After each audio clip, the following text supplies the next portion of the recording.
Double sharpened, double molten encasement. We are not Will Denton. Dang. Awake. Okay.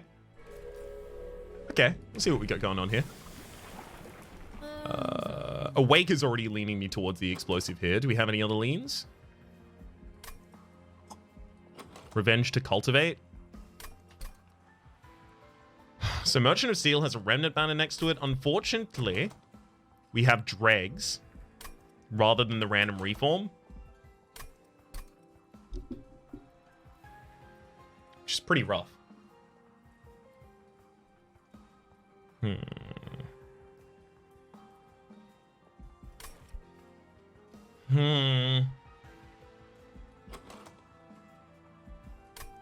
We have to go explosive then.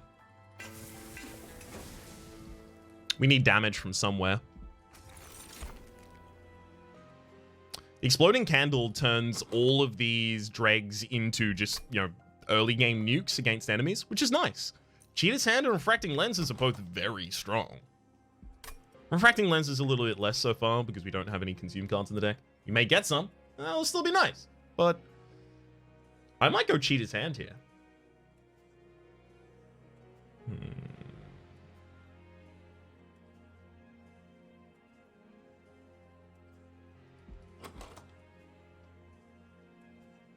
I think because of these sharpens, I don't need the exploding candle. So I'm going to take Cheetah's Hand. I had to leave because the internet here sucks. I'm sorry to hear that, Abatov. Have a nice stream, Raps. Thank you very much for saying so. Have a nice rest of the day, whatever you should happen to get up to. Firestone Housing, eh? Very early on, eh? We picked it, eh?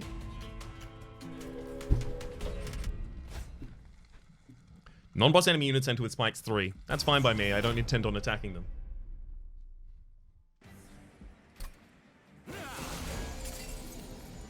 Off that speed back up. Oh, right. Choose a card of return. Probably Train Steward. Yeah, because I intend to play the rest of these this turn. Ooh. Sentient doesn't actually want to be played on the bottom floor right now. They're pretty skittish about the whole idea. When am I going to get 2 restores in the same hand? Is that even going to happen? No. So I just chump block with a drag here on the bottom line as well. Okay, so it's that, chump block with a drag, and then sharpen you. And we'll find a way to kill you later.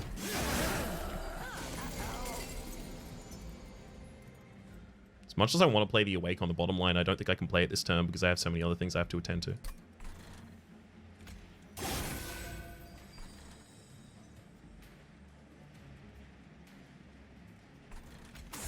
Dreg definitely goes top line to kill you.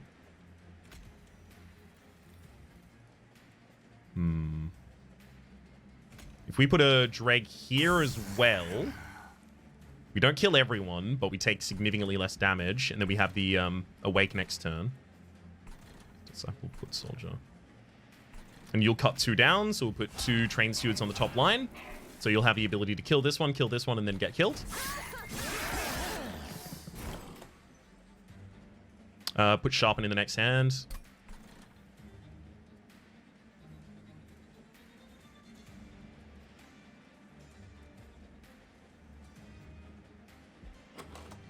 Sharpen. Hey, Raps.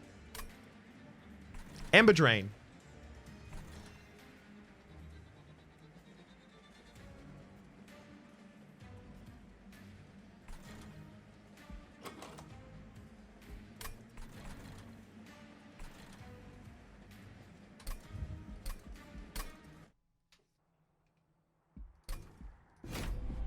I am going to be relaunching that. I should have just remembered that I had Ember Drain. Sharpen goes back, right? It was the Train Steward that went back. Because all of the rest of them we were planning to play on the bottom floor. I'm going to emulate absolutely everything else exactly how it went, regardless. Not trying to change the way that it resolved.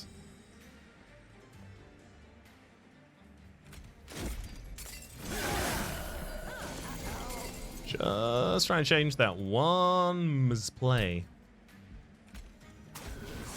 You go there. You go there. there. And then you two both go up here.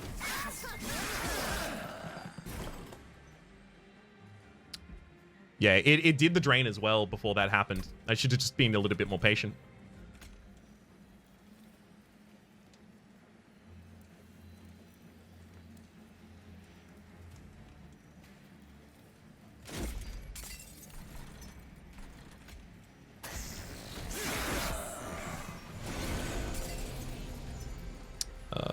Come to the top of the deck. Sure, that one.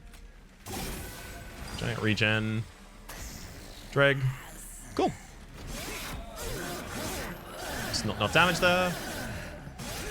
Enemy's lifesteal really cut into us.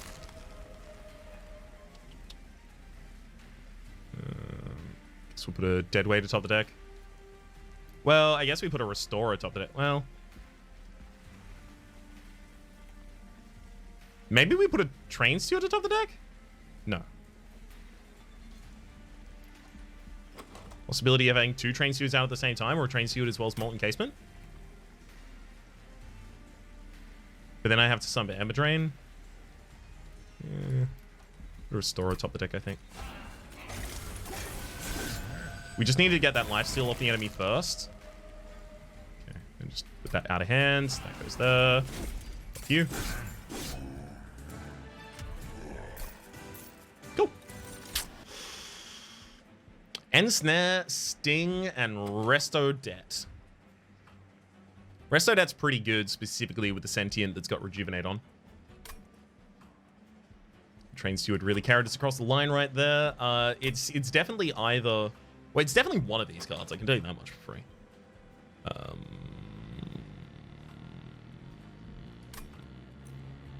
Resto has just... It's just while the Sentient is level 1 explosive, especially while we're taking some pack shards. Thankfully, we don't have Divine Temple early. It's... A lot of the time, you're not left on low health, you're left on dead. But we can bounce it further through the deck with the Cheetah's Hands. Fine. Take a single copy at least. Well, it's either Drip 4 or it's... Or it's what? Merchant of Steel's next to that Remnant. Hellbent. Next to the next Awoken Banner.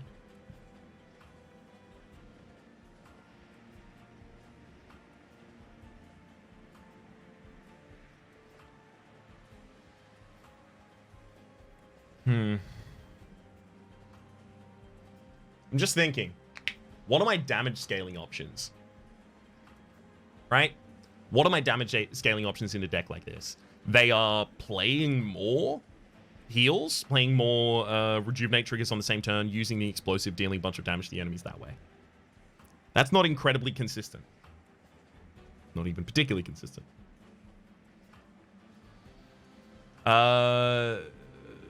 We have exactly one more fight to find a Razor Sharp Edge after. One more fight to find a Whiplash after. So suddenly those, as base scaling, disappear after the next fight, possibly.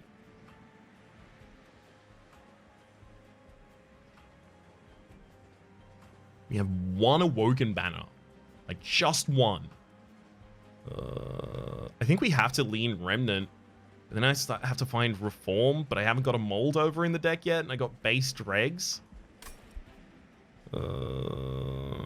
We definitely take Dripfall, right? Because one of our plans could just be overstacking the same floor. Although Dripfall is less consistent for that because I want to set up on the top floor a lot of the time.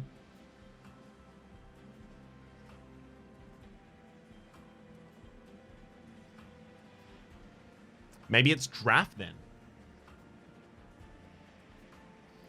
Right, maybe it's Draft then, just to get Multi-Strike 1, Burnout 1, put it on someone else. Who would I put it on?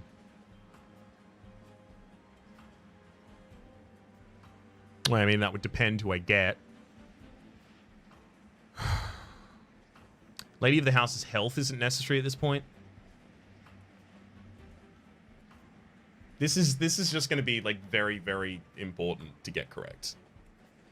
What is your starting relic there? That is Cheetah's Hand. Cheetah's Hand draws +1 per turn, and at the end of the draw phase, you put a card back atop your deck. Rest removal is good for release for for removing melee weakness, though? Yeah, it is. It is. I'm currently thinking about how do I get that far. Go for a Baron and staple it to the Awoken unit. That would be nice. I'm going to take the Drip Ball for disruption of enemies. We have to go for the Remnant.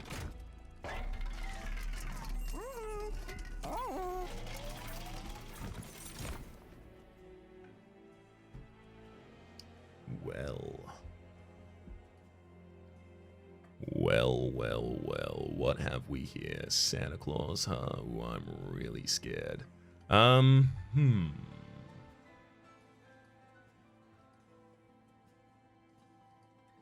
Paraffin Thug with multi-strike sure would be a lot of money right now. It's not an end game plan, though.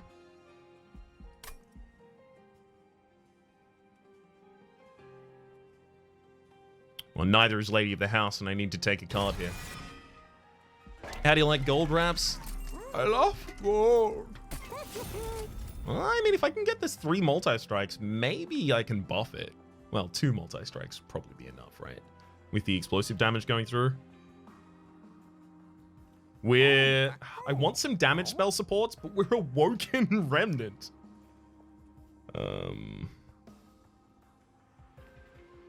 God.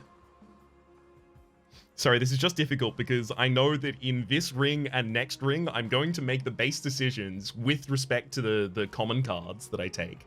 As well as, you know, the minions I take from banners, right? As to whether or not I win, and it's playing on my mind a little bit. Strength Stone's totally viable here. I may end up taking it as well. Okay, we can take the Strength Stone. Stats on chumps? No, we're with the Paraffin Thug right now. We don't need stats on chumps. Do we take the Divine Boon? Are we then going Merchant of Steel in the next area? That doesn't feel good. That doesn't feel lucky.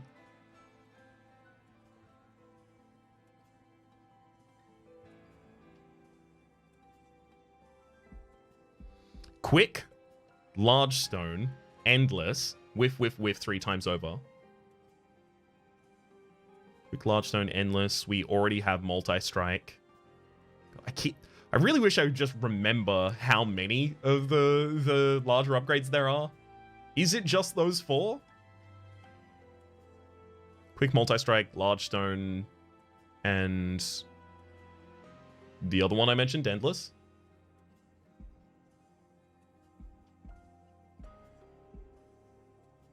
Because I'm thinking of a world where I try and re-roll. Yeah, it's just those 4. Dang. I'm thinking of a world where I might try and dupe the Paraffin Thug even in this. And then get a Talos capacity and then Thug. There's also the possibility of trying to get a Permafrost on Dripfall. And then setting up on the midline with the Sentient and the Paraffin Thug. Because 4 capacity, right? And then we send another Paraffin Thug down later.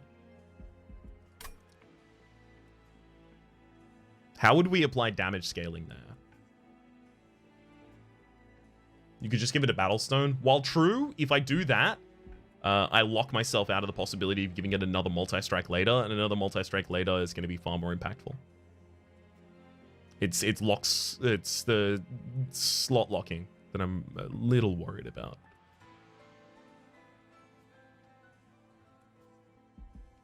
It's just our Merchants of Steel are consistently opposed by Hellvent. And Hellvent value is... well... Hellvent value is Hellvent value, and Hellvent value doesn't need to explain itself. Is Endless even a whiff right now? It's not, right? Pop it onto Molten Encasement? No, but it's a lot of money. Take the Divine Boons and leave.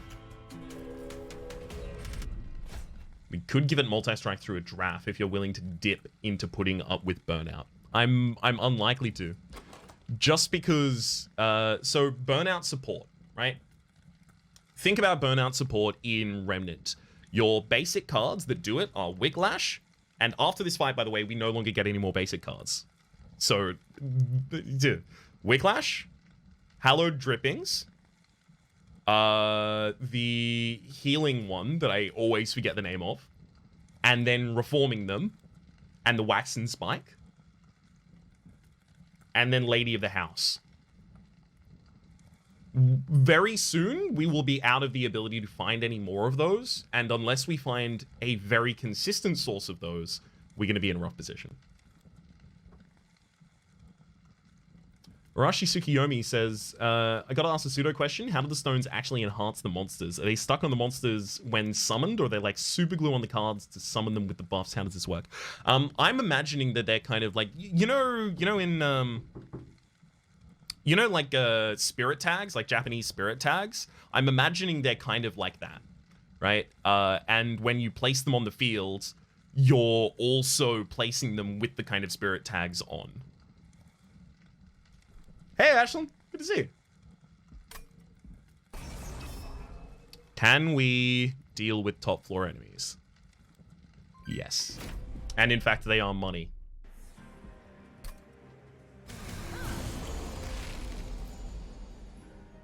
So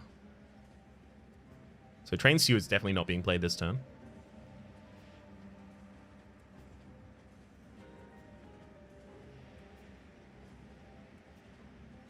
I don't want to sharpen the Sentient because I want the Paraffin Thug to get as many kills as they can.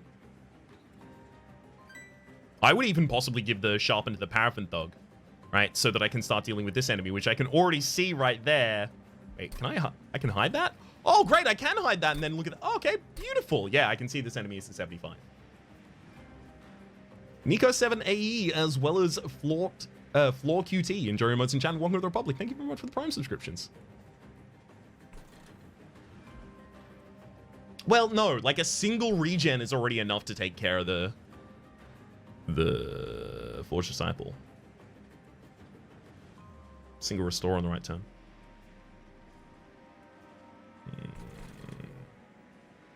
Guaranteed, guaranteed.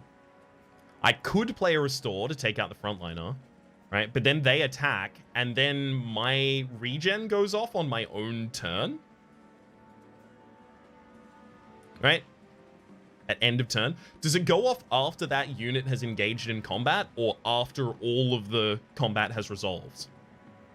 I think it's after all the combat is resolved, but for some reason I'm a little confused about this.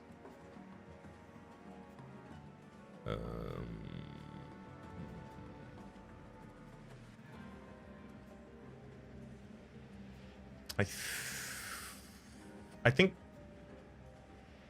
regardless that it's end of turn, all combatants have acted.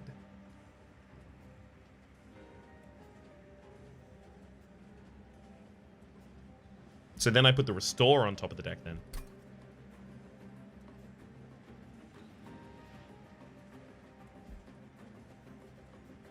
Or not preemptively heal with it. I don't think we will though. Sentience, Paraffin Thug. You.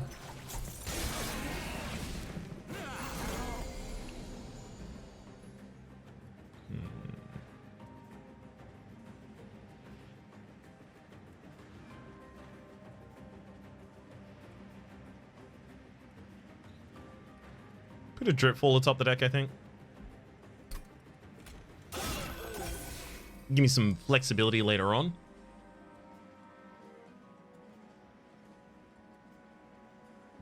How badly do I want that collector? Do I want that collector drag badly?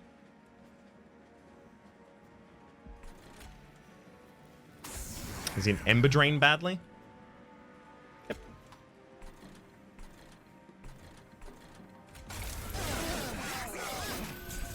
Yeah, I should just sack the drag on another floor as well.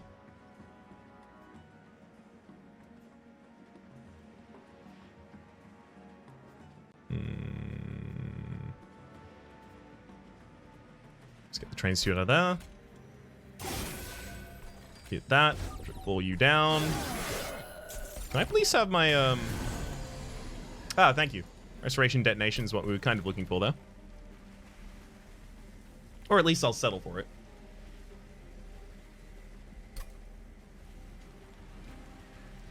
I will want to play both of these, though, so that means that Sharpen's definitely not being played this turn, making an easy return to the top of the deck.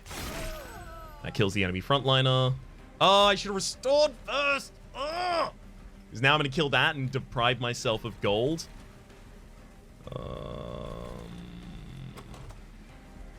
There's an awake in the deck. This restore goes off at the end of the turn anyway. I don't need to do it.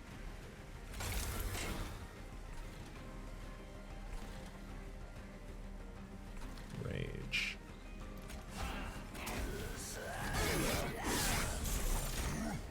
Why does summoning your units give them an Ember Drain? That is the new effect of the 10th level of Covenant. Apply Ember Drain 1 to the first unit on that floor. Sharpen.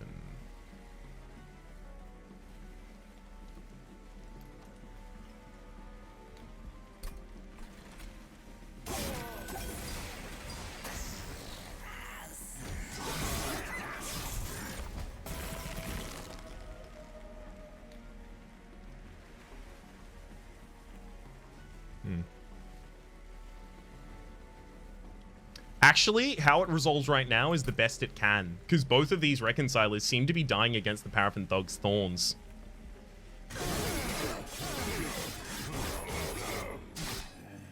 So it gets all of the slays on that line. There's the razor sharp edge. Okay, now we have some scaling that we can put on it. Good, good, good, good, good. This is the last opportunity I have to pick up that scaling. It's also the last opportunity I have to pick up Wildwood Sap. That's fine. A little bit sad about that, but this is the last opportunity I have to pick up that. So, last opportunity I have to pick up Molded. Does it go in the deck? That's the question. That's the question we all want to hear the answer to.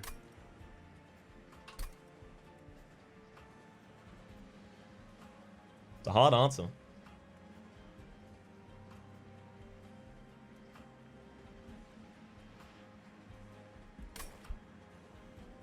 It's rare I don't see you trying to add more power to a lane in a fight.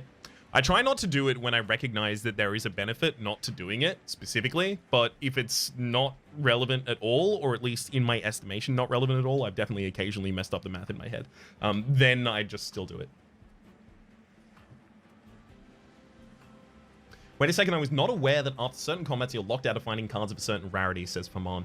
Yes. After the second floor, you obviously have the boss floor, and then the boss floor you're finding rare cards. And then after that, you cannot find commons anymore. Have you ever seen a Ritual Battle on Ring 7?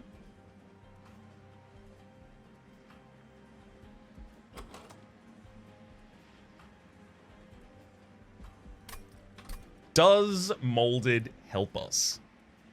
Are we likely to draft things that Molded will help?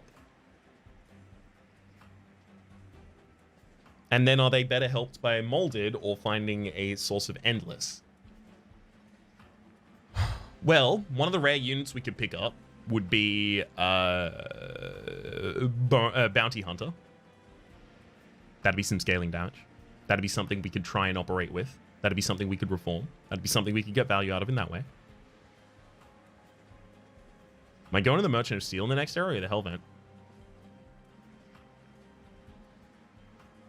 Feels like the Merchant of Steel. No, it's the Hellvent. Because we want that Awoken banner, because there's a couple of units that want to go into the Paraffin Thug pretty specifically.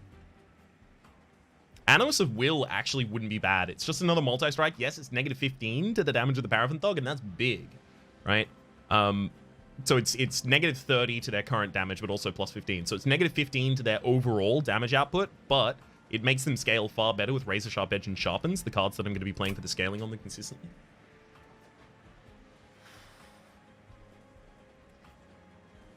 On one hand, you're right, and how have I not noticed until now?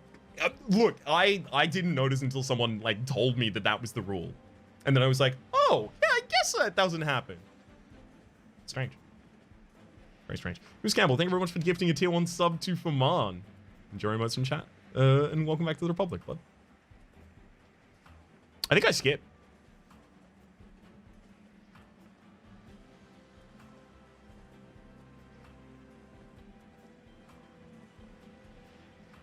My plan in the Seraph the Patient fight, by the way, is the Molten Encasements. We'll probably end up putting our Molten Encasement in the other Molten Encasement, and then trying to give it Endless Burnout 1.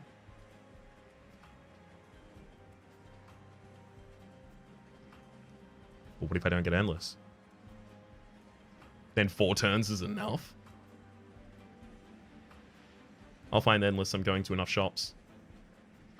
We skip. I know. Value cards. Value cards. We skip.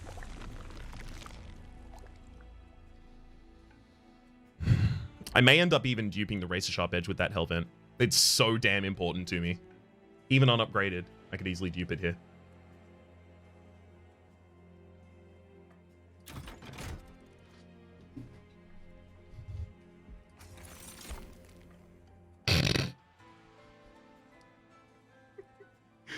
All right. How would we like a total of, let me check, 0 more attack? Hell, wait a second. Have you played Skull Hero Slayer? I have not played it.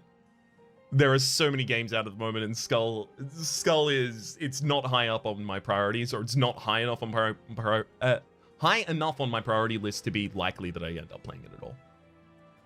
Is this Scourgefell? It is not. Scourgefell is consumption.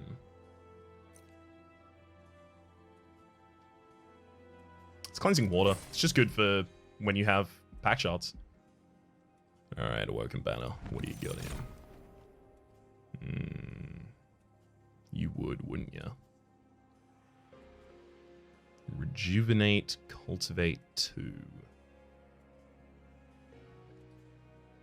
There's our -15 multi-strike.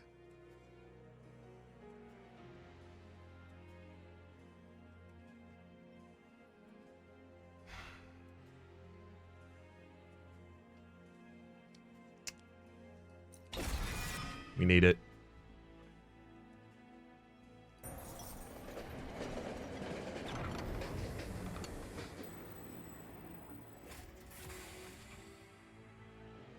If only I'd done this in the opposite order.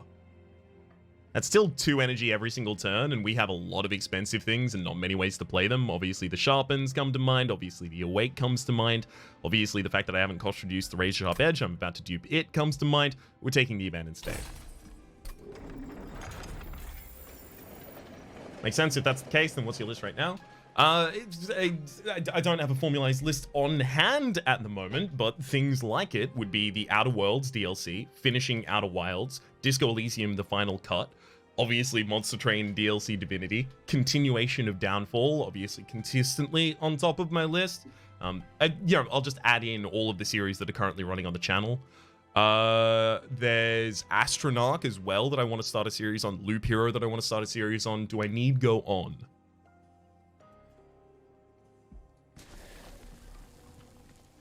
Sorry, that "do I need Go On" at the end sounded a bit sassy. I wasn't annoyed at all. I was just... sorry, sometimes I try and speak in a way that tries to give terminating statements, such that I won't be asked another question about a thing that I'm trying to say, like, this is just how it is. But that tone was not required there. My apologies. 5, right? You striking? You are absolutely striking. Okay. So Molten with the Paraffin Thug, the Sentient behind. This is going to be the unit that dies on the top floor, so we're going to avoid Ember Drain in that fashion. I guess I can just put the Ventral Shard in the next hand. Doesn't matter. Tone is hard. I keep having this feeling like I used to be better at Tone, but then I think maybe I wasn't, and I was just not very self-aware at the time. Any chance that the Astronarch series will involve a certain stealthy tree? Unlikely. I'm a go out there with a big ol' unlikely on that one. It would be a huge amount of effort to record because it would be something I would want to do as a daily series, and that's just not something that's feasible.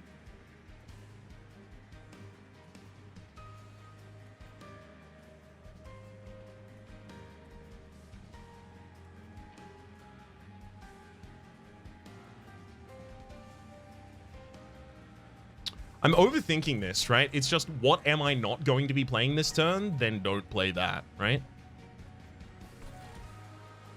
Knowing how little you know is the biggest sign of growth. But it's a thing that I keep flickering back and forth on, rather than a thing I know.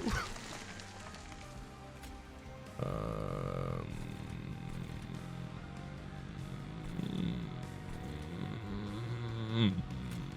just changing engines. Yeah, just do damage if I can. Do damage if and when you can.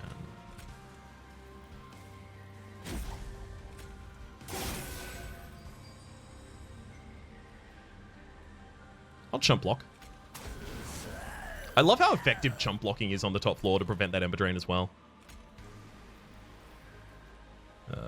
You have lifesteal, so yeah, I want you to have hits. 2, 9, 9. This, you don't get a slay. Okay, so we actually can't put a unit out there that will survive. Or rather, will survive until the Talos takes the hit, so we just sack units on the bottom line. Have you tried adding time travel as a variable?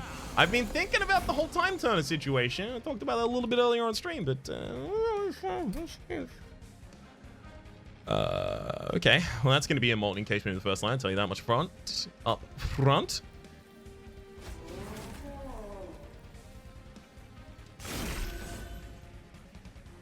And we still want to kill that backliner, so I still will go with your wake there.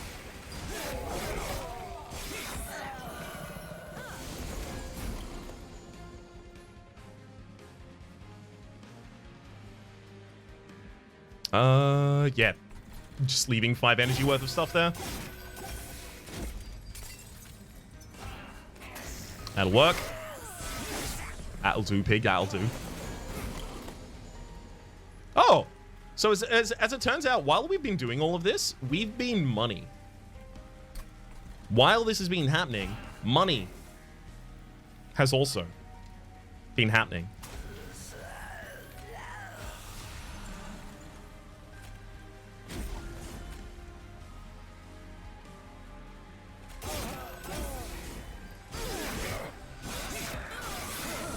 I'll never get over the first time I heard about the poem Lion Eating Poet in the Stone Den, which goes through different tones.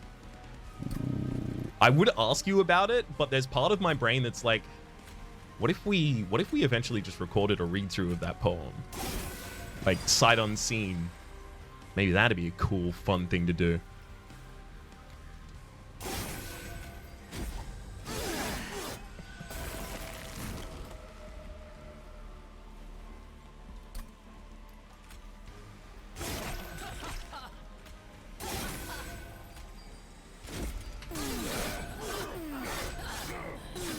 Get him!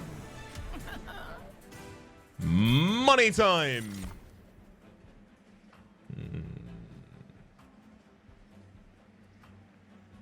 Hallowed Halls. Kill friendly units. Reform random units to this floor until it exceeds its capacity. This is not the run for this. God, do I want any of these?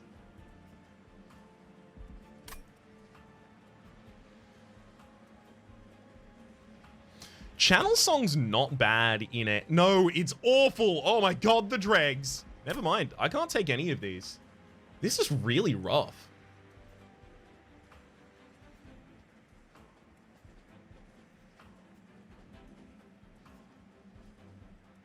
We have to turn them all down. These aren't for us. It's a new card. Kills all friendly units. Reform random units to this floor until it exceeds capacity. That's not what we can do. At all. Adaptive Mutation nerfs both of our main minions at the moment. Channel Song pulls out a big dreg.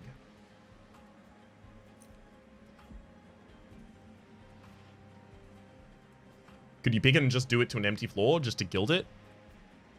I mean, I would have to keep it in the deck until the end game for it to be gilded. I wouldn't want to do that.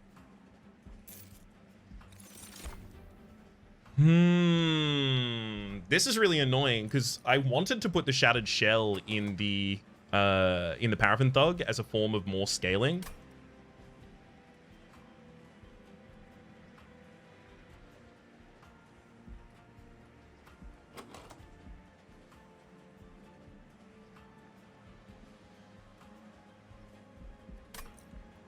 right? Slay gives it +3.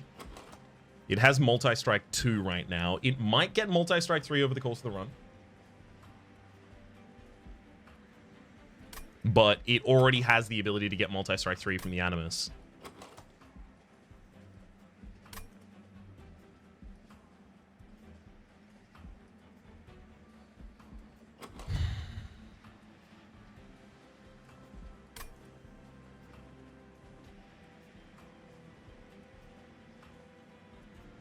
What is its main need? To project its damage further.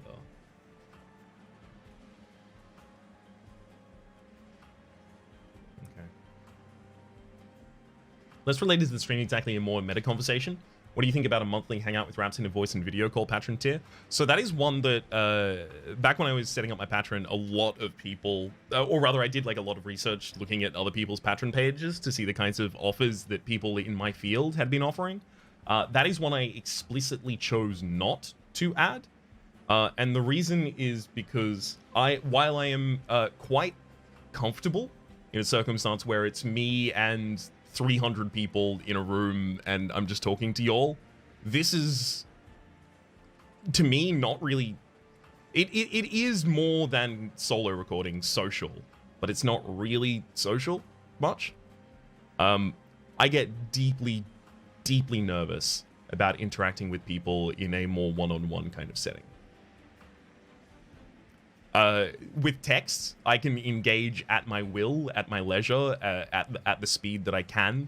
I can kind of like manage and meter that myself. With something that would be like literally part of my job, which would be just monthly, we'll do this. You know, I think I would find it extremely daunting. Or no, I know I would find it extremely daunting, but I also know that there would be times that I would have to come on camera to do that where I just don't want to show my face anywhere. Maybe if I was a bit less socially anxious and a bit more consistently mentally stable.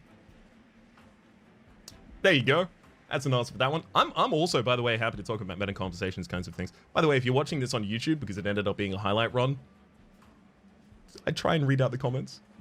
I'm trying to keep up the speed a little bit, but we're still exploring new content. Shattered Shell, Wilting Sapwood, Paraffin Thug. I would be staying on this decision for a while, even in the YouTube series. I think we get all of our scaling out of the razor sharp edges. I think currently what I'm looking at is the possibility of overcomplicating what we're doing. Wilting Sapwood, extra energy that I don't need. Shattered Shell, it wants to hit Slay triggers, so does the Paraffin Thug. I don't want them to compete. This is not going to be our end game. Okay, skip.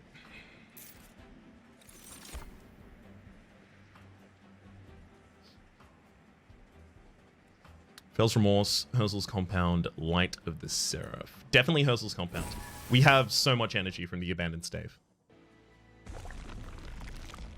It's definitely not Remnant Banner this time, right? We already know what we're doing with ours.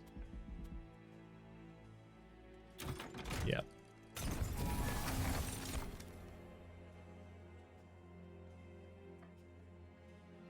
Well, I'll be... Animus Essence hurts your damage, though, doesn't it? It does. The scaling comes out of the spells that I put in the deck. So I'm very likely to cut, like, almost everything. Frankly. I want my cycle to be really quick. Oh, this is weird. So Light's Gift. It will prevent enemies on the top floor from hitting the sentient that is likely going to be there. It'll prevent them from hitting the Molten Encasement. It'll save my top floor occasionally. But also occasionally I need to take damage on that top floor. Such that Restoration Detonation isn't the be-all end-all of anything we're doing. That doesn't have to be the deciding factor here. Capricious Reflection is very, very powerful. This is quite early to pick it up as well. You have a lot of different options. But does this save our life more times than it causes us an issue?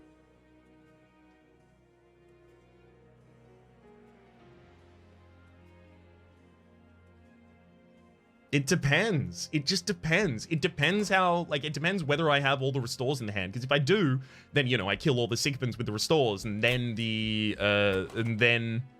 Paraffin Thug makes it through the back line, right? Otherwise, I do want them to hit me, and then they'll hit spikes in the front line, and then the Wilt Wings die that way or something like that. But, like, how likely am I to be able to cut this deck down efficiently to drag out of here?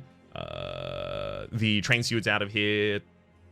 I like, there is a non-zero chance I remove 2 Vengeful Shards. Yes, reducing my energy by 1 per turn, but if I'm drawing 7 cards a turn, 8 cards a turn eventually, that's going to be a little bit more problematic for us. Arashi Tsukiyomi says, this is another random meta question. At what point of either amount of subscribers or amount of commenters do creators in general kind of give up on the comment section? I realize it depends, but it's a question I've always been curious about. It depends on the person. Is actually one of the biggest things about that. I try to be reasonably engaged with my comment section. And there's a fair few different reasons for that, but one of the biggest reasons from a content creator's perspective is if you ignore the comments consistently, people start to get the sense that you're ignoring the comments. And, you know, one part of that is they decide not to comment, or the alternative to that is they decide that you're not reading them, so they can just vent, right? It's fine. You're not reading it. Oh, this guy sucks. He's just such a... Like, that stuff happens consistently more if you aren't active in your own comment section. I also think it's a way to kind of, like, encourage a conduit, right? An open conversation and thinking of each other as people, right? Y'all aren't just a stat on a screen. Y'all are people. I'm not just an animated figure that plays video games, specifically deck builder roguelikes a lot of the time on YouTube. I'm a person too.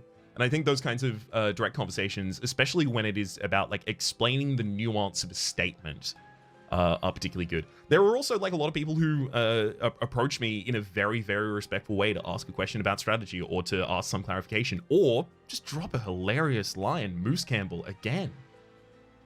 Shout out. So yeah, I think there are, you know, channels that'll, you know, some channels will get to 0 subscribers and then go, I'm never replying to comments ever. That's just not happening. I'm never going to be in my comment section. And then sometimes, if you get really big really quickly, your channel culture can ball out of control. YouTube, I'm not going to take too long on this. Your channel culture can ball out of control, and you don't necessarily have control of your own channel culture's narrative at that point. You do then, in my opinion, have a responsibility to retake control of that narrative so that you don't end up just becoming safe harbor for some of the most malicious people that exist online, right? There are many communities that have suddenly blown up, and that sudden blow up and that sudden exposure and then the kind of neglect of managing the community at that point has resulted in a giant change to the channel culture of that community, oftentimes for the worse. So it depends on the type of creator, it depends on their perspective about things like moderation and things like that. It depends all the way down, unfortunately. I don't know if there's, like, a straight number where people stop. I've seen channels with 500,000 subscribers still just all up in their comments, just responding to everyone and hearting and liking and doing all that stuff, you know? All right. This question still looms large on my mind. I think we take Light's Gift. I think it saves us more times, especially in the TLD fight, than it kills us. Divinity Temple. Spellchany. Ooh.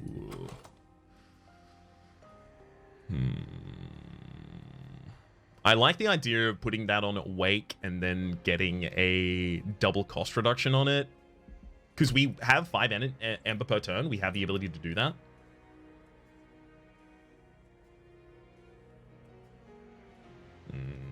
It's kind of low value. We could legitimately just throw it on a restore. That's not a bad play, even. It's a lot of pack shards to take, but it's not necessarily a bad play. Alright, Paraffin Thug.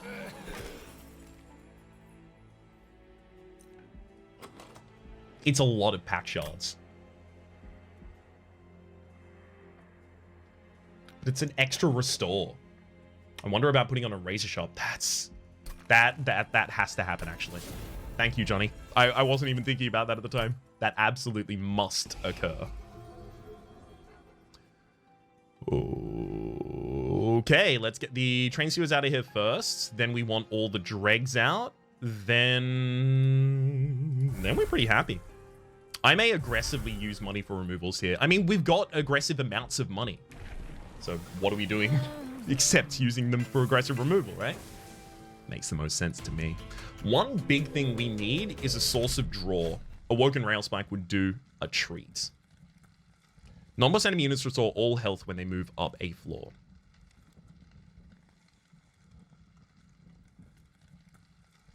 The artifact is really good for us. How often do I miss those hits on the back line? Occasionally. Not certain. What's your plan for increasing the health of the thug so you can keep buffing its attacks? Not here yet. My plan for that is not here yet.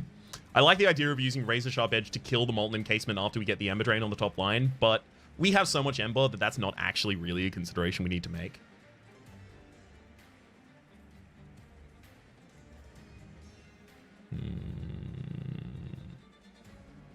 I mean, like, putting a Restore on the top line doesn't do anything this turn. It's only when I put multiple Restores at the same time it matters. So... Sentient. Paraffin a Thug. Resource Ship.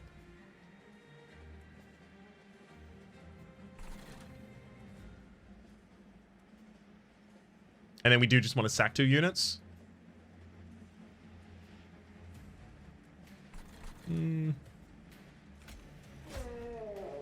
I can go there.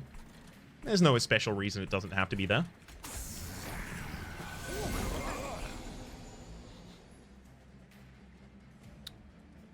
This needs a cost reduction, obviously, because that's 3 cost for us to do right now. Just a bit much.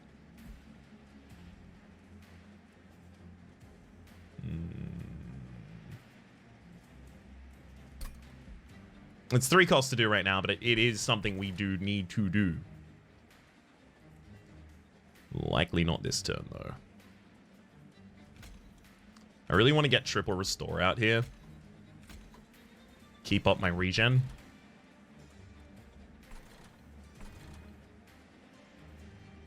But I need Sharpen out too.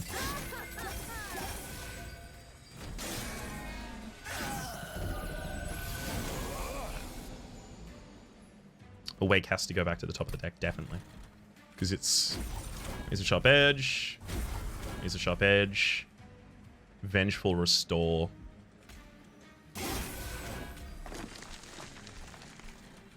Sack you two.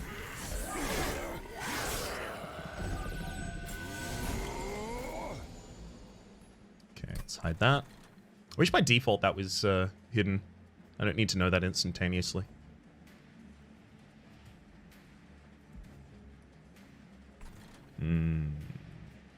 It's a good Dripfall target. You could do that next turn. Okay, let's do that next turn. Because this turn I would like to play a Sharpen, and I would like to play a Wake.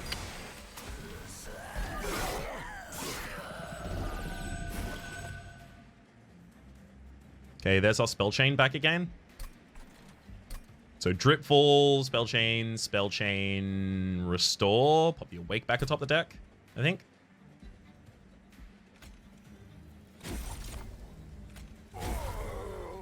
Why, Raps, you absolute idiot. Just didn't look at their health. Again, I will do everything in exactly the same way. Sorry, I'm just a little distracted. I'm on stream. Don't mean to blame the stream, but I am on stream. The Restore doesn't go in the opening hand. That's what we said prior. Sentient we played first, then the Paraffin, then we put the Molten Encasement there, we put the Dreg there, we put the Razor Sharp there.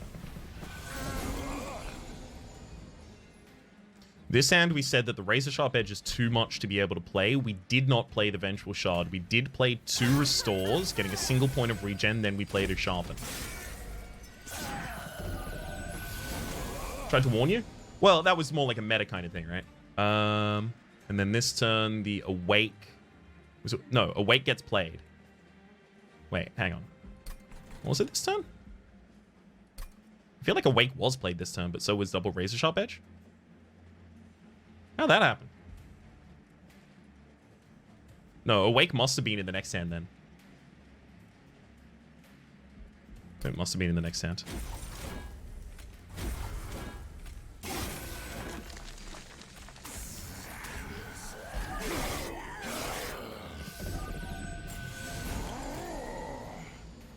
Okay, and then we go all the way up here, and then the one I want to return to the top of the deck with the Drip Fall, because we did Awake and Sharpen, which means last turn was correct as well.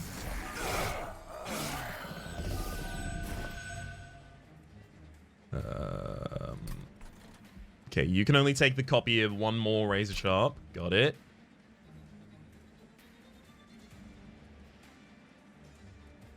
Let's put the Molten Encasement out.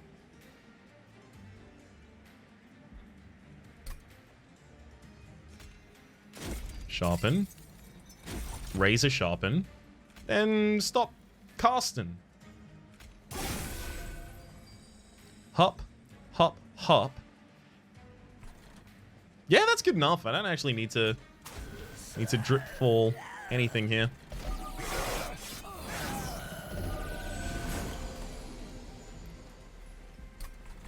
Alright, back to the top line.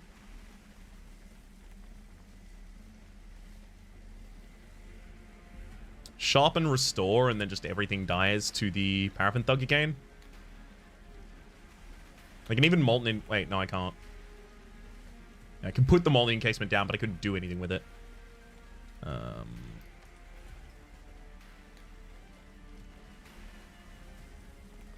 guess we Razor Sharp the Sentient then. Put the Molten Encasement in the next hand. Sharpen. Restore. Razor Sharpen.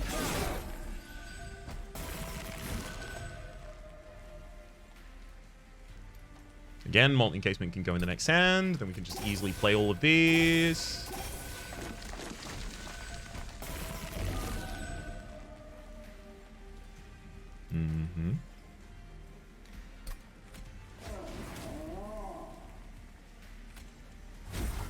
L2. I'll be honest, I just assumed that the Paraffin was going to get that kill because of the differential.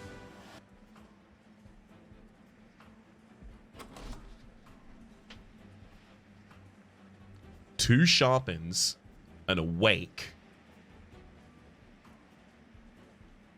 Here's a Sharp Edge with Spell.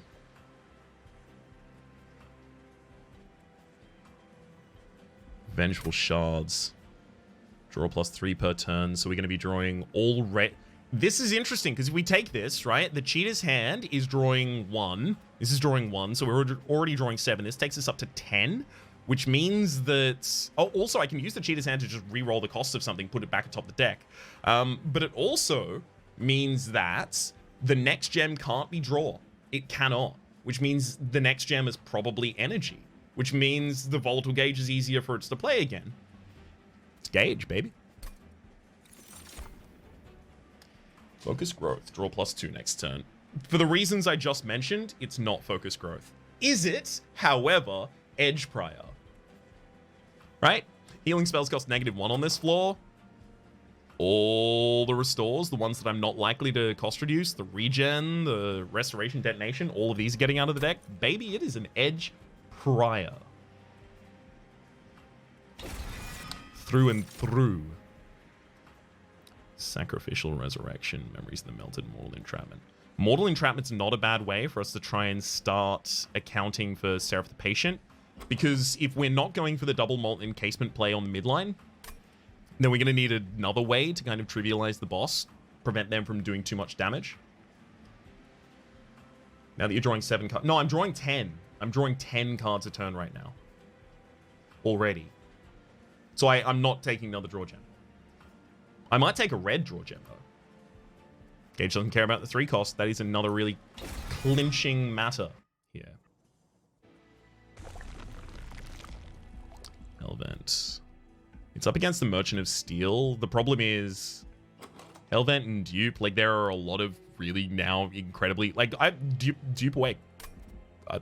By base, even without an upgrade, love it. Dupe Awake. Oh, that's annoying. We really want to go to the Merchant of Trinkets down here, but the opposite side is a Merchant of Magic. Down here, we get our next Merchant of Steel. It's opposite removals and Hellvents as well. Yikes.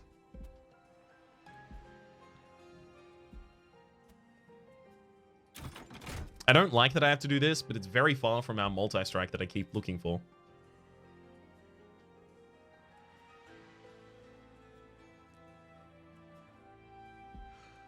Let's look at the artifact first. Oh, yikes. I already have that, actually. We take jack strips. I already have that. All right, Divine Temple, show me value.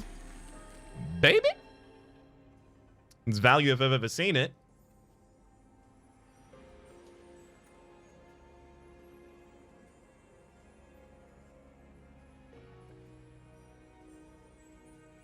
Well, I wouldn't be duping this, though.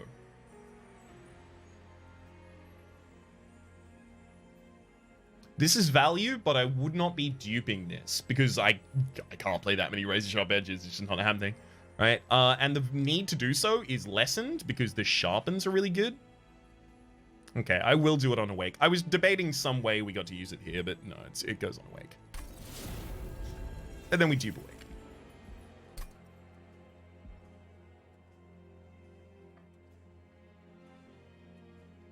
We can go to the concerning cabins first. There's no interaction that's going to make me regret this. Of course I like money. Even with the randomizer, it still gets -1 cost from the upgrade. Yep. Well, -2 from Value Stone specifically. Spell Shield 2. We don't cast spells at enemies. Well, we seldom cast spells at enemies. We have so much money. We can buy every artifact in the next area. We have to. Choose Guard Return. It's a pretty high cost to pay for a Vengeful Shard. I'll do that on a later turn, I think.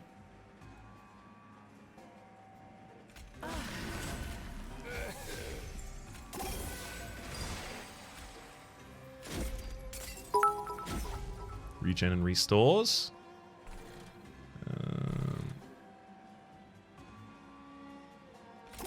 We'll keep up the restoration, rather.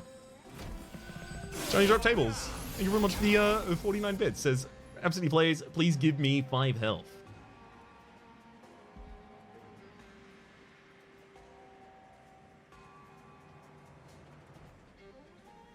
I'm not sure I understand.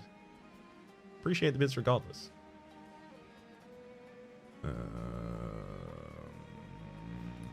Right, I know the play. It's the Edge Prior. Drop an Awake. And another Sharpen. Or is it Drip Fall here? What am I killing that with? Double Razor Sharp Edge? That's theoretically possible, but I think we're actually better off doing this. Maybe even better off in terms of income.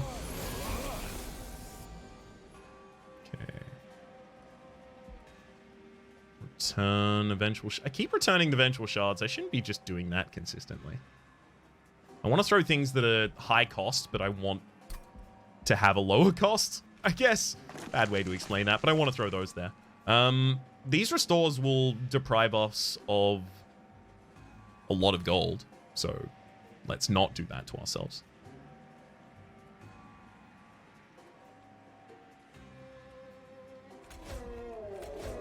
Get those out of the draw pile, I guess.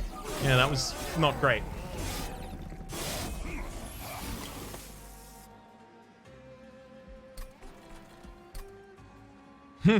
Razor Sharp Edge with the absolute highest cost it can roll right now.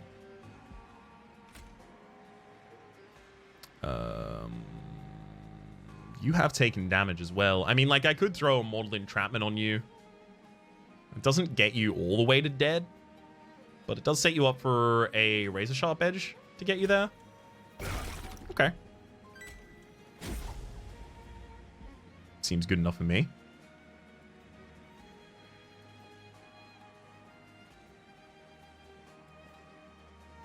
Actually, the Paraffin Thug is only getting 2 of the slays on this right now. Right?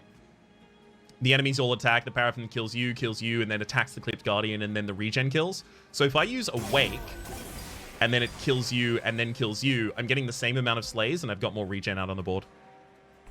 And I can just play the Vengeful Shard on a different side. I mean, I still need to get the Dregs out of base deck. Yeah, I actually kind of want to get the Vengeful Shards out of this deck as well. Legitimately. Pretty high priority removal target.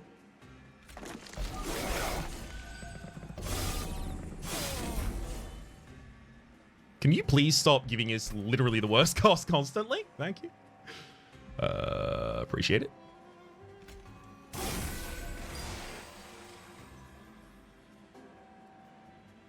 it. Same reasoning as before. We have the ability to do that one more time.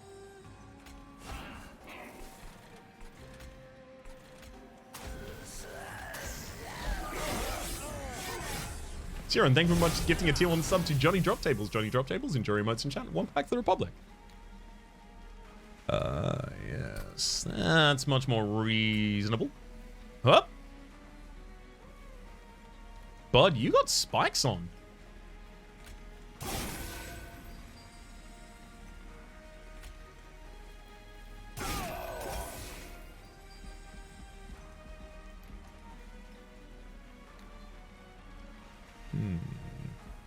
So I'm looking for more regen in the following hand. So I just drip for you. Okay. Stay dazed. Now I definitely can't raise a Sharp Edge at all. Because we're looking to kill you in a single hit from the Paraffin Thug so it doesn't die. 7 by 8. That Self-Made Hobby is actually really threatening right now. Like, deeply, deeply, deeply threatening. Like, I believe it may kill me. Threatening. That's the most threatening something can be. As far as I'm concerned, at least. I have to use a Mortal Entrapment on it. And I have to use it this turn as well. It's got Spell Shield, however, does not avoid the Dazed.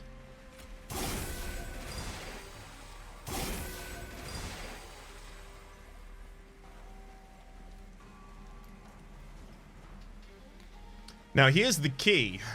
Do I still need 2 more restores here?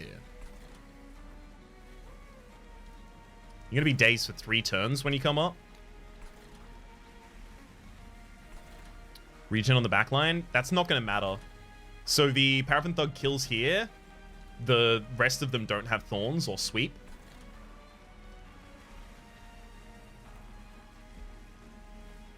I think I will actually need these restores.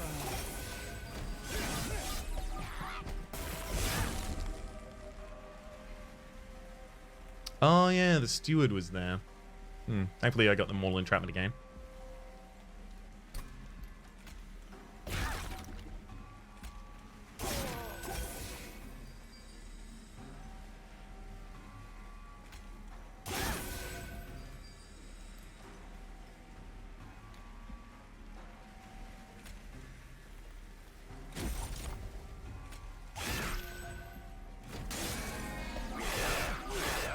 As he takes 3 turns, that is the Mortal Entrapment. That is the Mortal Entrapment. Restoring Retreat. No. Spreading Spores? Pyrogrow I could definitely take.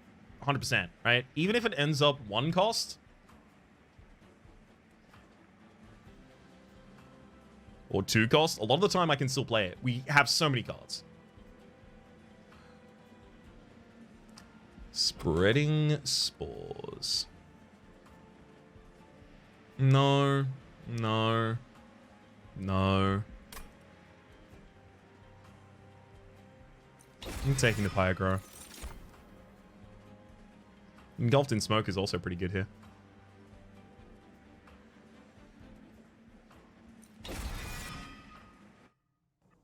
Can you say, Deltronica? Alright, and we definitely have to go for the Merchant of Trinkets, because there's just too many things it can give us with this much money. You summon your second unit during a turn, gain 3 energy, apply rooted to enemies when they enter the room. Okay, we'll take both of those, thank you. Definitely not stings, reroll. Whenever a card with consume is played, deal 3 damage from an enemy unit. We consume currently 1 card. Fire gets plus 15 and armor. I could legitimately just take Boon of the Blacksmith and Pyre Wall here, and I wouldn't be too sad about it, in fact. Let's even do it. Remember when Spreading Spores was insanely OP? I do, and I remember it fondly. Bluestone.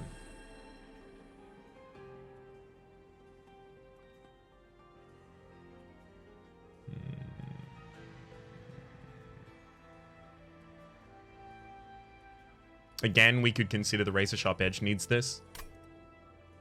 Intrinsic? Does anything want to be intrinsic specifically in this deck? I guess Pyagro kind of wants to be intrinsic. We also draw through our whole deck in 3 turns time, so I don't think that's desperately important.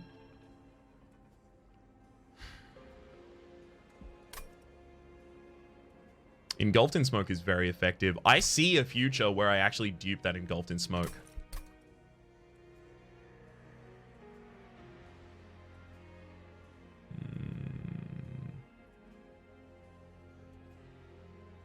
The problem is I also do need to visit a Merchant of Steel at some point. So what, we're visiting this one?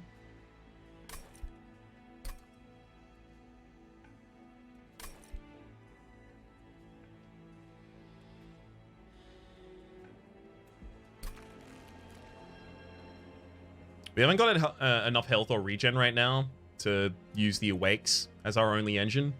As we cut more cards from the deck, it's going to be more consistent, but the regen stacks are still going to be all the way up to 20. That's not how high we need it to be. I think we need the Engulfed in Smoke. I don't think we take anything else here. Now we go to the Concealed Caverns. Purge card, gain a card. Purge card. Get out of here. A random rare Awoken Remnant. Awoken or Remnant, rather, sorry. I mean, Awoken, there's a few good things it could hit. Obviously, it could hit the best card. It could also hit... Let's actually have a look at their rares. I love that you can pull up the logbook like this. So good. Great feature. Incroyable. All of these are whiffs. Every single one. Okay, I don't even have to look at the Awoken. It's just the one we want. Channel Song? Yeah. Don't need that.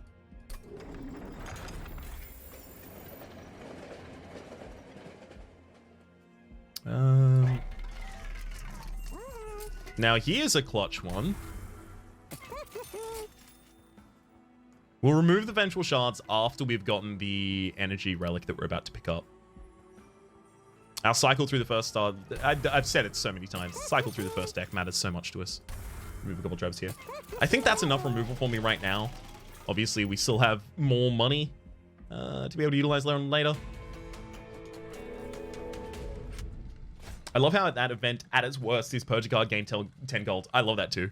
Huge, huge fan of that. Don't you dare incant top 4. Hey, that's not a cant. Have to put the Edge Prior up there. Alright.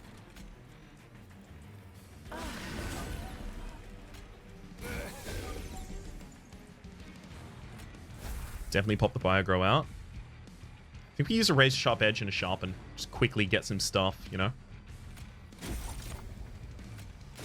Get some stats, get some scaling on lock.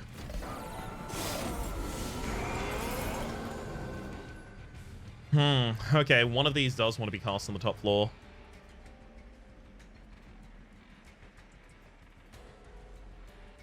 Well, they randomize their cost on draw.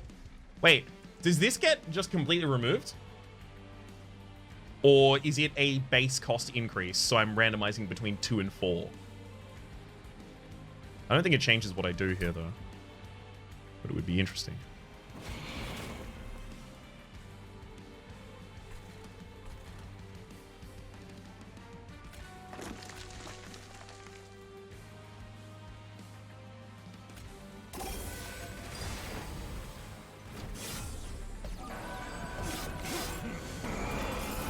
We're losing a lot of money to the jack strips right now, but I'm 100% fine with that.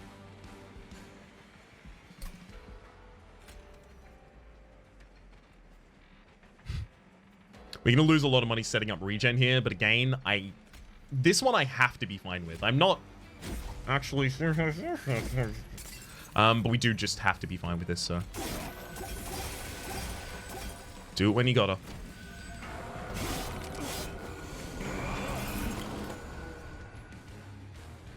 Regen without a heal attached might be nice.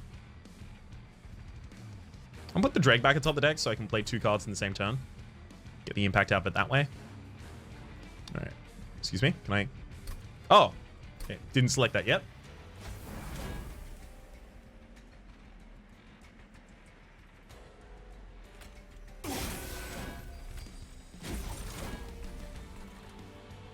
An enemy might try and spawn in with spikes, so I don't think I give the Paraffin Thug the final razor sharp edge here. Let's give you a sharpen, and then restore on the front line. Now we're getting more slays. We just need the front line to be a little bit meaner, and then we get a bunch of slays. See? Pop those down, getting the same energy that it cost me to pop those down.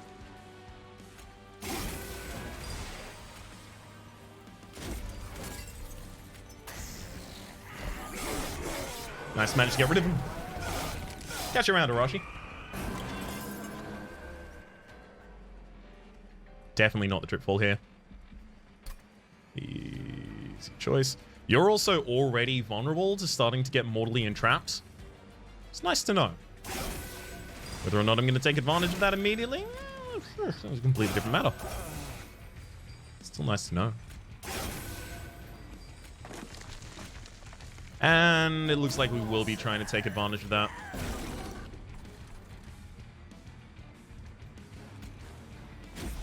There we go. Some razor sharp edge on my own frontliner. Steel Enchanter would be great for the health to build a tanking mod. Steel Enhancer is a common card. We didn't see it in the first 2 rings. We're not going to see it.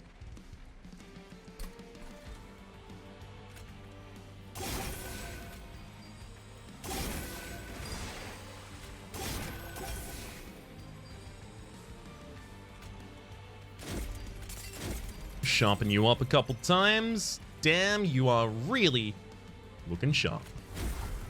And we'll just purge that one out of the deck. Heck, I'll even keep your days on.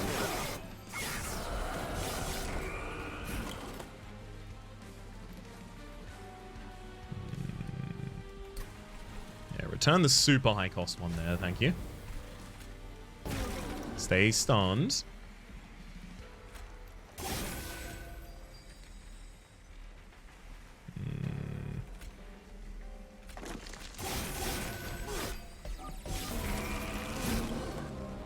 I guess I don't need more scaling past that point.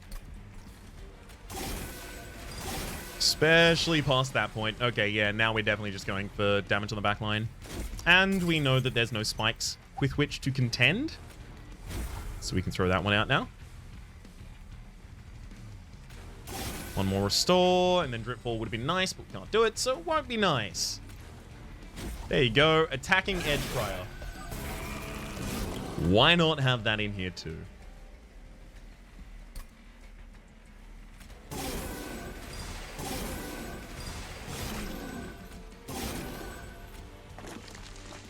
That's wild. It still was close.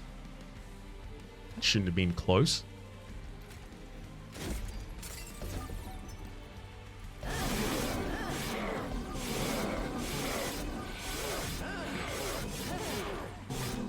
It's nice that Pyro Armor lets you just ignore the shards. Yeah, it is nice, isn't it? Shard, Channeler, Hallowed Hall, Sacrificial Resurrection. Yeah, we'll be okay with that. Thank you. Actually, no, maybe we take the Shard Channeler and we put that in the Sentient... sorry, not the Sentient. In the Edge Prior.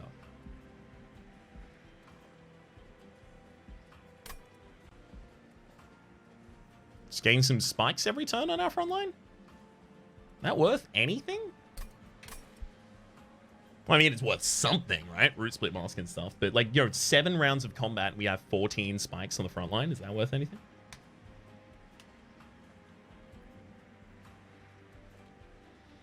Yes and no.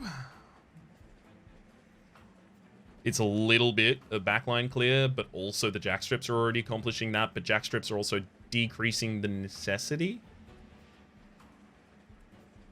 It's 25 more shards. That's one big point about it. It's 25 more shards.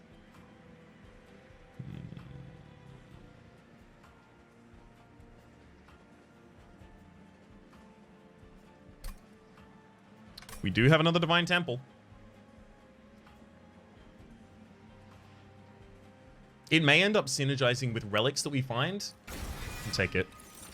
But gold, we're starting to transition out of gold. We got all of our gold, now we get other things. Bell's Remorse. Misclick that draw right there.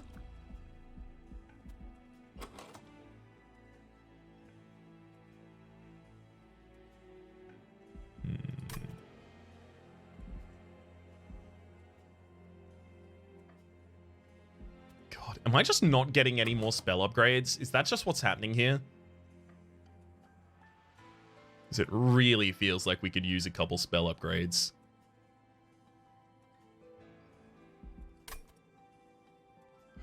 But the thing that matters most to me is Hellventing and Duping. We go Hellvent Dupe here, and then in the next area we go Hellvent Dupe as well. We go Merchant Steel. We're not going to another Merchant. Huh! Don't like it. Don't like it. Don't like it, but we'll do it. But I don't like it. Out of here, Dreg. Out of here, Dreg. Champion upgrades. Ooh, Revenge. Cultivate 1. That would actually be the ability to grow, ultimately probably our Edge Prior a bunch, right? But it goes for the lowest health unit. It's a Revenge trigger, though, so it's only when we get hit, and a lot of the time on the top floor we're not getting hit because of the Light's Gift and everything else. Okay, we're definitely going Explosive. I was just entertaining the idea for a moment there. Divine Horde. Regen restores +1 health per stack is significant. Forever Flame is not going to be significant long because I am going to be removing more units from the board. So, Bloating Fungus, 100%. Thank you. Very glad to see that right there. As for this dupe, Suddenly Engulfed in Smoke is actually not as ridiculous because now the regen is twice as effective. But we also have another opportunity to dupe later on. If we end up duping Mortal Entrapment, it's going to be because we go and we cut Sweep. Oh, baby. Okay, yeah, you definitely need just straight up a Heartstone. We can get it a Heartstone, that's not a problem. Edge Prior probably wants a Heartstone too. We don't even have Glimmer.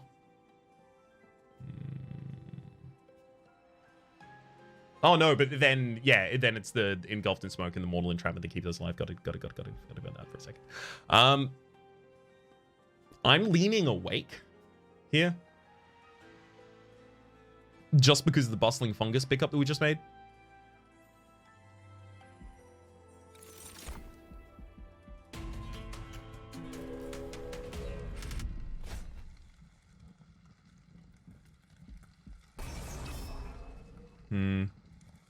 They have Sweep, but we're setting up on the top line.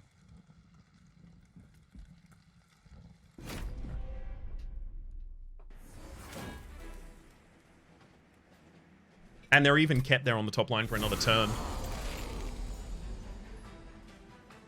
Ooh, Butte.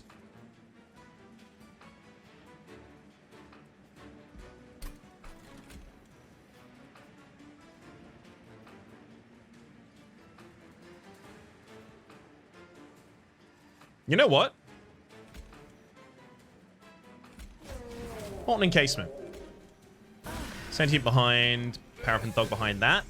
We use the Razor Sharp Edge to kill my own. I'm gonna Pyrogrow, and we're Engulfed in Smoke. Evading the Ember Drain here, having a bunch of energy available on this turn.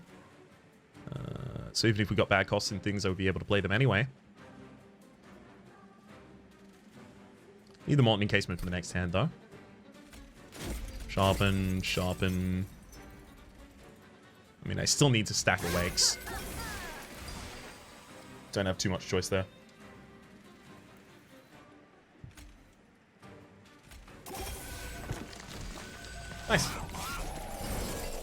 Oh, this is going so well.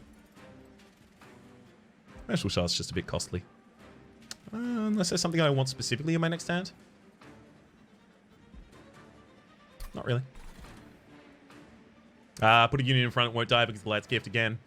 Forgot about that. That's okay, because we're still just going Awake, and Razor Sharp.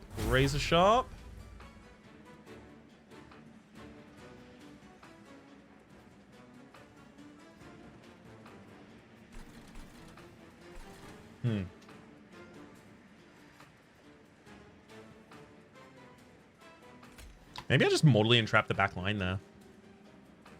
Or even the front line, just in case. I'm gonna make a just in case play here. I don't think it's gonna be something I need, but just in case. Razor Sharp Edge, you can reroll your cost. That's my whole turn that you intend for me to spend on that, and that's just not gonna happen, friend.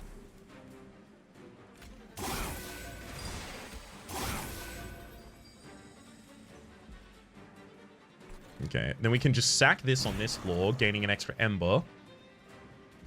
And we have the ability to get both shards out, as well as another regen. Nice.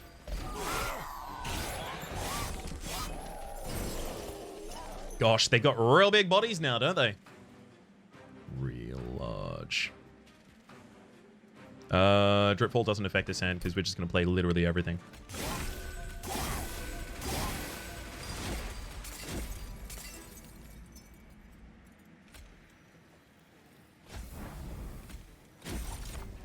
When I say literally everything, you best believe I mean literally everything.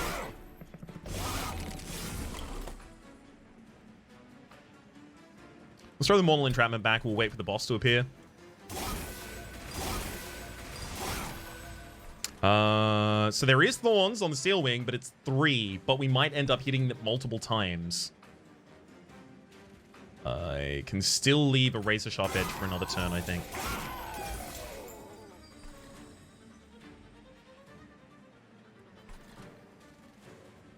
Yeah, I don't need to use that now.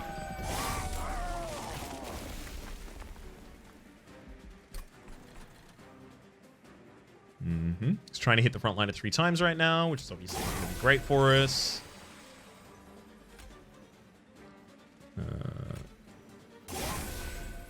Restore health, restore health. Restore health. Now we only hit it 1 time, so we can propagate the damage through the backline now. We're not quick, though. So that Pyre Wing is going to try to attack us, which means you need a Mortal Entrapment.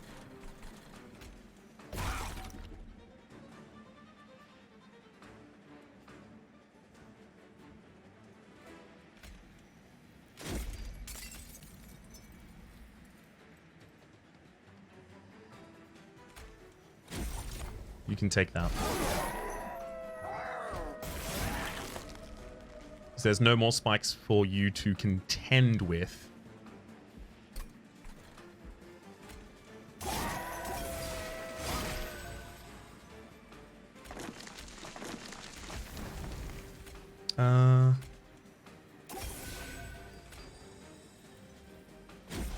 There we go. Max damage.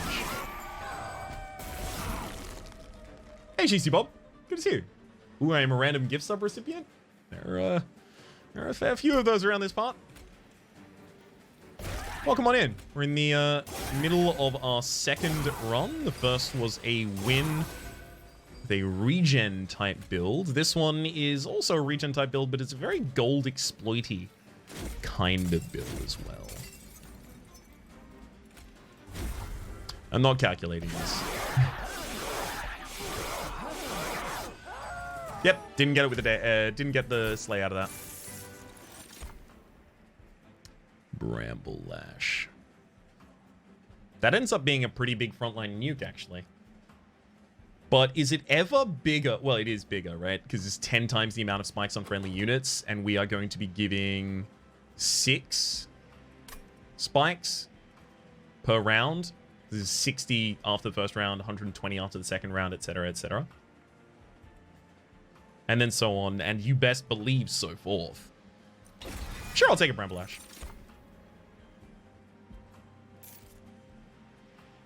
and nothing else.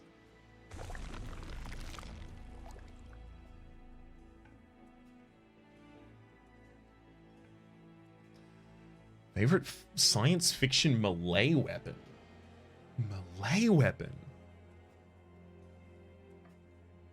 I'm not certain. Let me marinate the old brain juices for a moment here while I think about that. There's the Heartstone, should we immediately want it. Friendly units get +1 damage per second spikes. That's a good reason to want that. Roll? Roll. Ah, Mark of the Exile. Also a really good pickup there. Nice. Okay. Okay, hey. Let's have a look over here. We see another value stone. The Engage Pact sends a... Yes. Sends a Shard Channeler into a Edge Prior.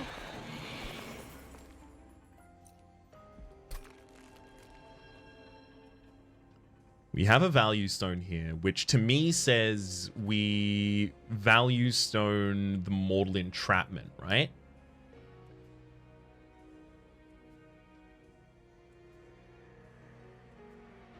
Because that's the one we're going to dupe. So that the TLD doesn't keep hitting us. Okay, as for removals... Those Vengeful Shards are getting pretty close to the edge. The Molten Encasements don't really make sense for us anymore, either.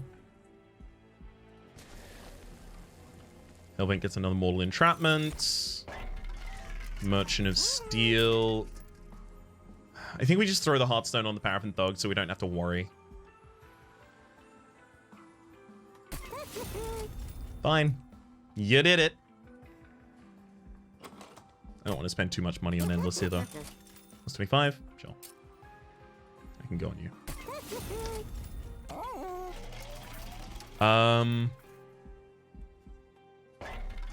And then as to wrap up, we are looking to remove more cards from the deck. I can, again, just remove the 2 Vengeful Shards. They are dead draws.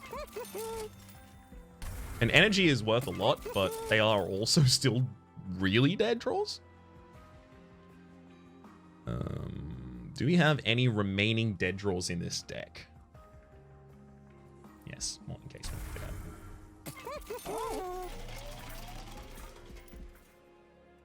Alright. That's about as powerful as this deck can get. Let's see how it goes. Like the Thunderhammers from 40k, just a big chunk stick that destroys everything. The chainsaws from 40k are pretty wild. That's one of the ones that immediately came to mind for me, at least. Put the Mortal Entrapment in the next hand because nothing's taking damage yet. I still set up on the top floor. Ember Drain be damned.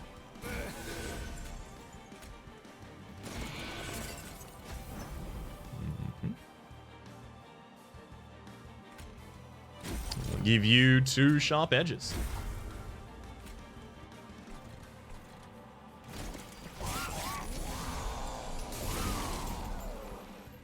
Ah, yes.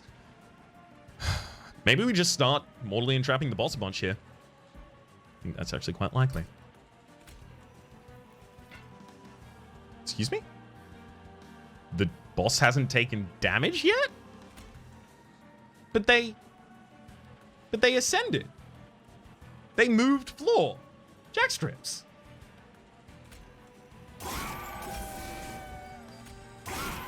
It's like, okay, I can just project damage to you and then do it all.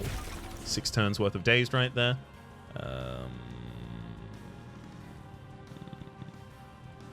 As much as I want regen, we get most of it from Wake. Let's use a Sharpen and then Bramble Lash you for 150.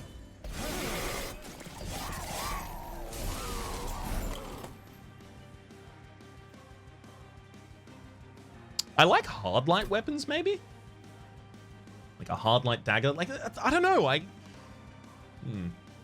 Things that I can perceive how they are utilized. Hey, Reinhardt's Hammer.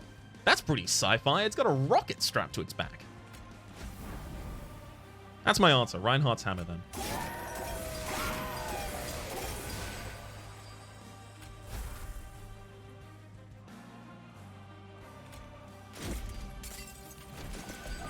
I have to get that Pyro out there.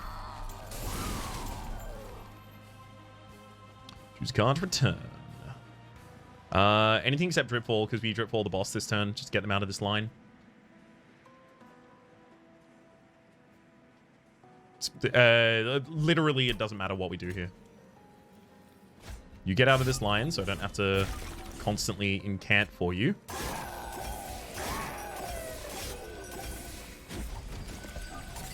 Making money doesn't really matter right now.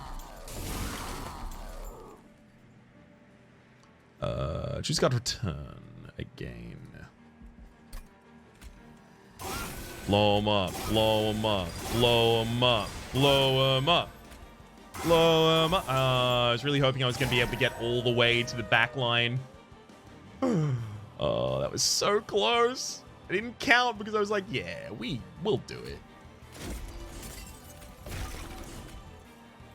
If I just Bramble Lash the first one, but I wanted to Bramble Lash the boss specifically. That's why I was trying to... That's why I was trying to do that.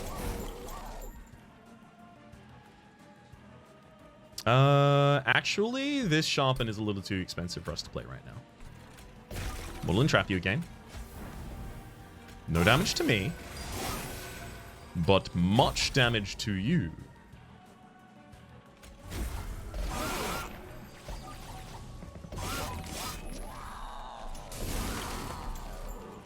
This top floor is a whole mess. Let's see what we can get done about it. Okay, almost all of them are dead now. Again, 14 turns worth of dazed on the Seraph the Patient. I think that's enough. I don't know. I think we're getting there. I think we're definitely starting to move towards the realm of enough.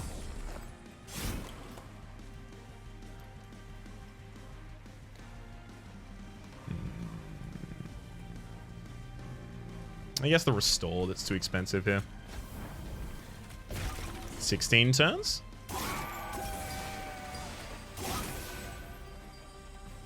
Basically every defensive tool we have. We just have all of them.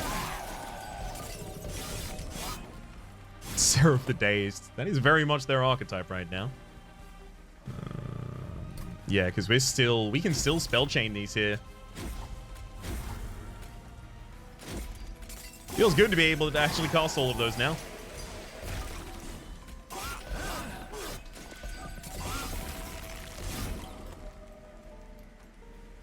Cut the Sharpen again.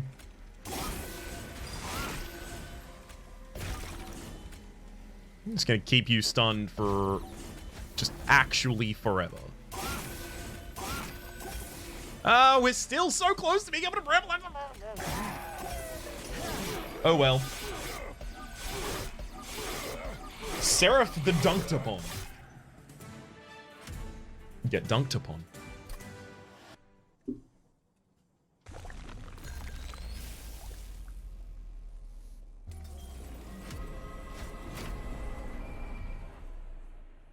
Money. Yep. So I did. Decent amount too.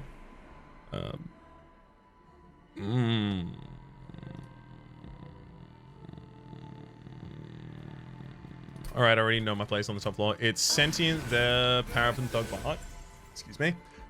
We use a Restore, hitting the boss, and then we daze you for 6 turns, and then I get a Pyre Grow out. The setup.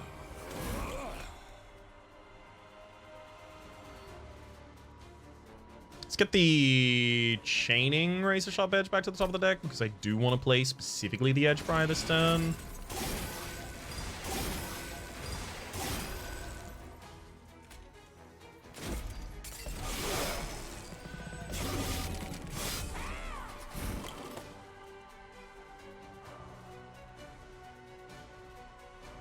Again, really unfortunate copy of that there. Let's give myself the Engulfed in Smoke, so it really doesn't matter what the enemies end up deciding.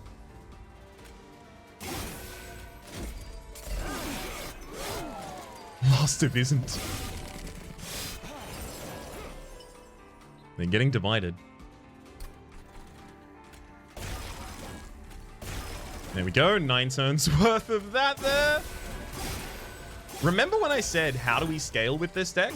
I feel like we fulfilled all of the things that I said. I said, okay, so we get more multi-strike on Paraffin Thug, which we immediately got afterwards. We get damage buffs for Paraffin Thug, such as Razor Sharp Edge. I said this in Ring 2, just before the fight. We got Razor Sharp Edge after that fight. Then we started spell chaining. Then we started duping it. We started getting all of our scaling out of that, right? I said the other way that we could scale is by getting a bunch of triggers for the Sentient to constantly be rejuvenating, out of which we are going to need a bunch of draw to support that. We got both. That's why sometimes, as I did at the start of this run, I like to spend a lot of time in one of the early floors, because I'm drafting my game plan for the run. I don't necessarily know how I'm going to achieve each of those. I wanted to do Awoken Railspike, consume, Value Stone nonsense. I don't necessarily know how I'm going to accomplish those. I know those are the things that I can accomplish with the tools that I'm currently being presented, and I am going to find a way to do that over the course of the run. That's why a lot of the time when the question was posed, like, how are you going to do that? The answer was, we'll find a way. And then we did.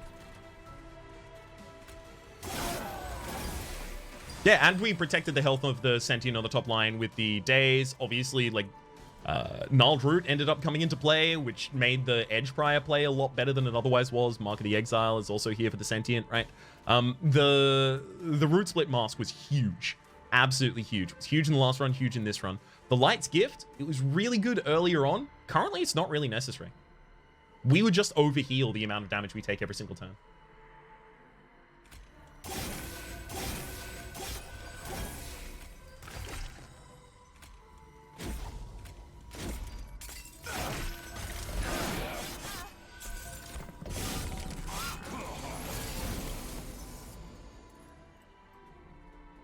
So I guess ultimately what I'm saying is I encourage you as well to take an extra moment or two at the very start. Assess what your outs are and then how you can access them. Access them, rather. Access them. Bramble Lash to take down the frontliner because it had a bunch of HP. We get that. Of course we do, because we're always going to get that as a result. Dreadfall U, I guess we could theoretically do, but instead I'm probably going to go with a Razor Sharp, Razor Sharp. And then Awake, Restore.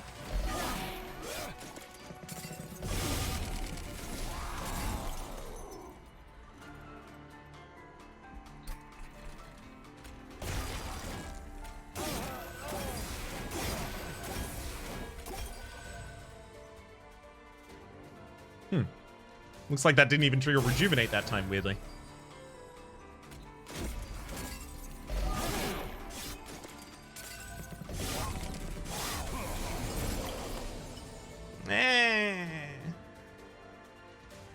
Any way I can kill those from here? No, because I'll deal damage to them as well as reduce their max HP, so I can't hit the mortal. I mean, I can descend... I can Dripfall one of them to prevent one status impact next turn. It's also not extremely unlikely. That's what we do.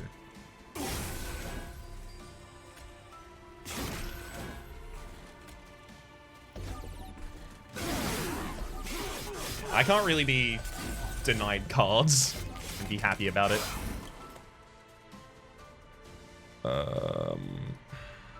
Sure, I mean, this is the last turn anyway, right? So, let's get that at hand. Ooh, currently the boss is winning. Wild. There's no way, right? Yeah, there's no way.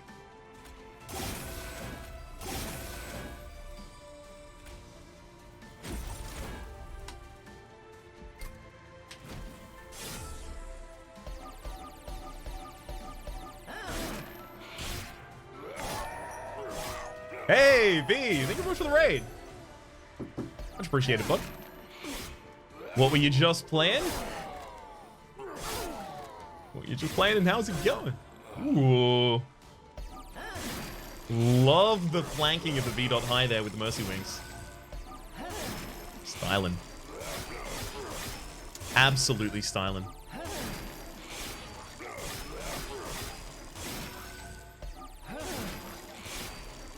Just letting this one resolve slowly. Collecting our third in a streak. Covenant 25 random randoms. And there was one loss in the middle, and then a 3 streak before that as well.